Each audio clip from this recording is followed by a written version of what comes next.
Like and subscribe right now, or else this will be in your bed tonight. r/AskReddit by Planet Reddit.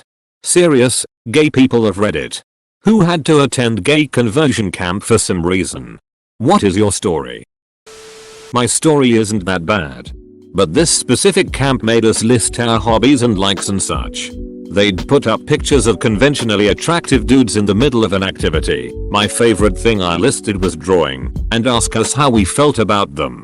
Gradually they'd take away one small thing that we liked. For example, they'd take my pen, then pencil, then notebook, and asked how we felt about the dudes again. Eventually we sat in an empty room as they asked us how we felt. I think this was an attempt to make us associate seeing hot guys with losing everything we loved. But it was so horribly done that I can't imagine whoever thought of that was over the age of 10. This almost feels like it could be a parody short or something. Oh. You like guys, do ya? Oh, I'm so sure of it. The only way we could tell for sure is if we take all your hobbies out of the picture and you study a learned like dong. Then when you do they give you a pat on the back and tell you you're ready. Oh, you like guys? I'm gonna make you smoke the entire pack. Man, I don't even know anymore. Went through a year and change of conversion therapy because my parents are just homophobic as can be. Conservative Christianity accepted blindly with little critical thought will do that, I suppose. I don't blame them too much. They only got it from their parents to begin with. Sessions ranged from horrible to meh. Not awful based on who I was seeing at the time. Cause I was passed around between a few therapists whenever the previous one didn't cure me. Lots of dumb attempts at fixing me by creating silly associations. Similar to some other commenters. I remember specifically there was strong attempt to try and connect gay thoughts to jail time in my head. That messed with me for a little. This all happened as I was turning 14 and continued till 18 when I could refuse to attend anymore. It sure didn't turn me straight.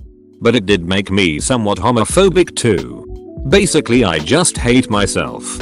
Other people can do what they'd like. I don't really mind. I just never got to grow up and develop sexually. Never got to experience my teenage years without being berated.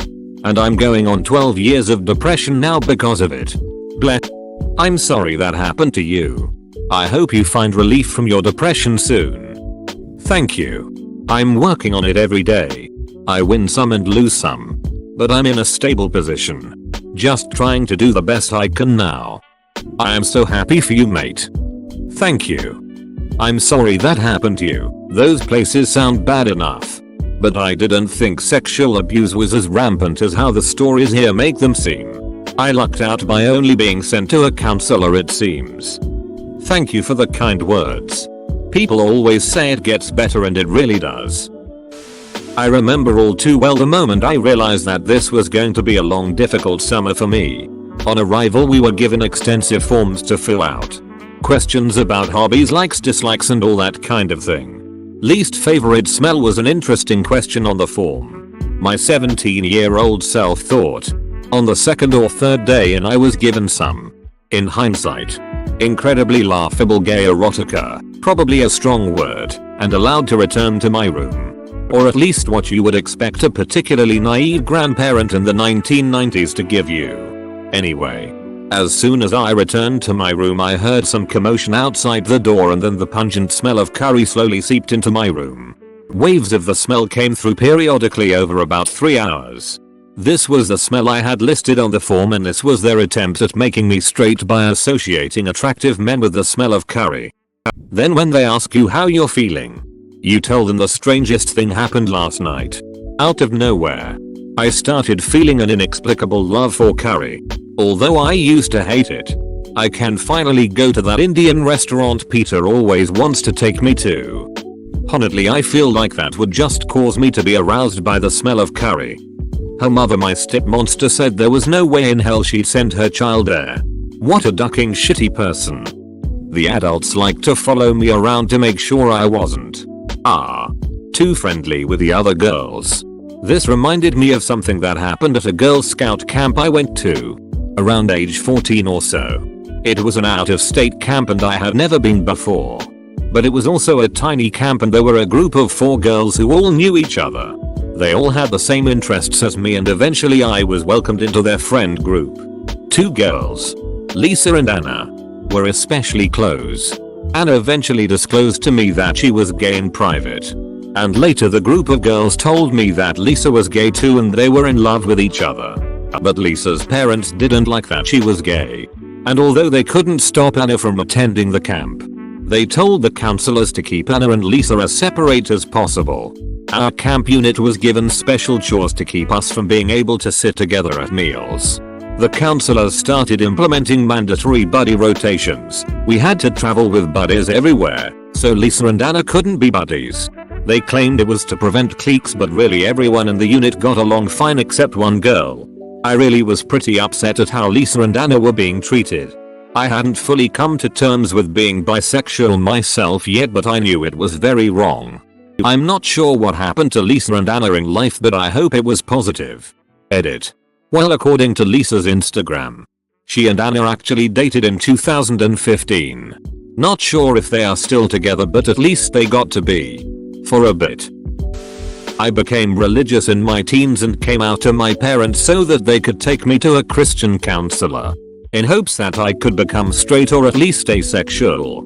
The Bible suggested this was possible in 1 Corinthians 6, 9-11, biblegateway.com link +6 and version equals ESV.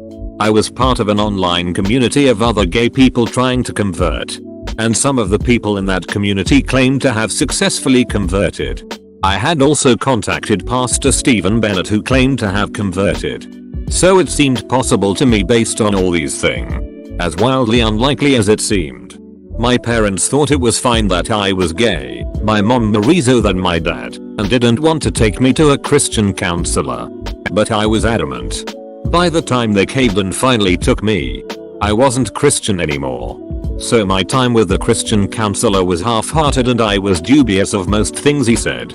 His process was based on the idea that I was gay because my relationship with my dad was inadequate and because I hadn't been affirmed in my masculinity when I was younger. He wanted me to do more manly things and get closer to my dad. My relationship with my dad was fine and I didn't have any interest in sports. So I didn't follow his advice. The counselor asked me what I liked about men. I said I wanted to be held. He said, "Well, why don't you find an athletic, assertive girl? A well-muscled one. That will do the trick." I was skeptical then, and it is laughable now how little he understood what gay people want. That passage, "Such were some of you," is about being with prostitutes if you read it in context, specifically temple prostitutes. Corinth was home to several Greek temples, including a temple of Aphrodite. I am so sorry someone convinced you it meant you could be cured of the gay. It makes me so angry that people take passages out of context to pursue their own agendas. Went to a Catholic summer camp for that exact reason when I was 17. I remember being acquainted with a yardstick if I was mildly disobedient, ignoring nuns and teachers and camp counselors. I remember I was also not allowed to eat if I didn't read verses from the Bible out loud. I tried my best to muddle through all the stuff, but anxiety was getting me halfway through the 2-week, making me appear more problematic than usual. So they set me in a tent instead of a cabin for a week where it rained 5 days in a row.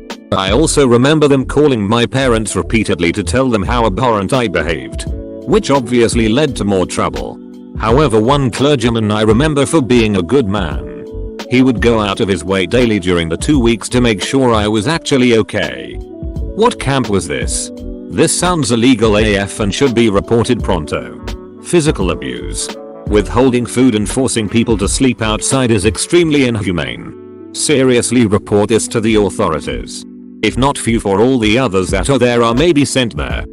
I appreciate the concern, but I have no idea if this camp exists. It was located outside of America. Philippines to be exact. Hell of a way to spend time visiting your family during summer break though. Didn't go to camp, but I was put in Church of Christ conversation therapy by my parents. Basically was just told I had a mental disorder for an hour a week for like 6 months. Also told that as I grew up I would grow out of it. And that all I had to do was pray and trust God. A different kid at the same church as me came out and was completely rejected. Total disfellowship. After that I lost my respect for that congregation. I still respect real Christians, but those are very rare in churches these days. So how conservative was your congregation? 1 cuppers? Head covering? I went for 1. I was molested by the camp leader. Makes sense.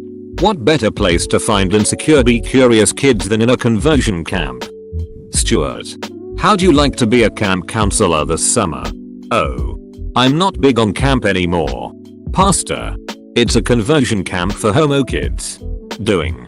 I could do that. Yes, it. God's work. My mother's sibling just came out as transgender after 35 plus years of repression, and she's doing great. The best day to plant a tree is 10 years ago. The second best is today. For what it's worth. You've always been Jess inside. I am bisexual. And in summer 2001 and 2002 I went to 2 different summer camps. A Mormon one. And generic Bible camp. While I hadn't come out at that point. And this wasn't a conversion camp. It was very discouraging. And why I think the camps are as bad or worse than people realize. Cause this wasn't even meant for it and it was suck. 2001 the Mormon camp had 3 things stick to me. 8 AM prayer. That went out of its way to pray for personal purity and calling out unclean urges. Now I get it. Summer camp for 11-16. But I remember it saying towards those like you a few times. The other 2 are linked. They had a buddy system. And a buddy thing. They paired you with someone. But also you and that someone weren't allowed alone together and always had to be with another buddy group. Felt weird. Why not do groups of 4 if you don't trust them? 2002 was more behind the scenes. I can sum it up with a simple example. Want to see yourself in a new cabin group?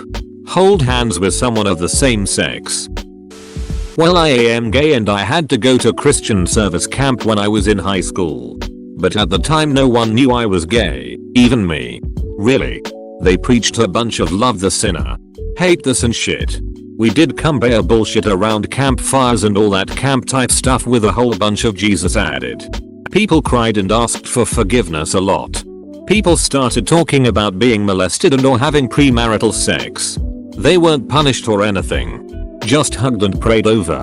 I have kind of blocked it out, but I remember a few of the leaders organized these activities to challenge our beliefs. One of these activities included putting some of us in a makeshift jail because they were trying to make them renounce Jesus. They would taunt them and mock them and crap like that.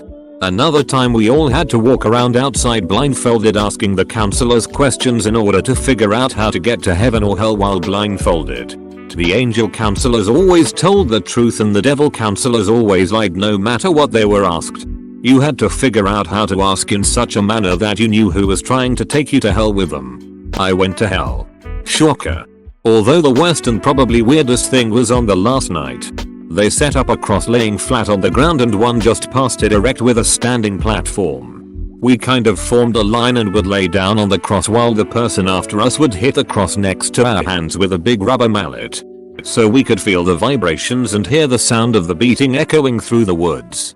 Then we would get up and stand on the next cross with our arms up and others would mock us and yell all kinds of slander. Then more crying and praying at the campfire. Sorry if it's not exactly relevant. Just my experience. That truth lie game actually sounds like fun. If you take out the moralizing and fear-mongering. It's basically just the old riddle about the fork in the road.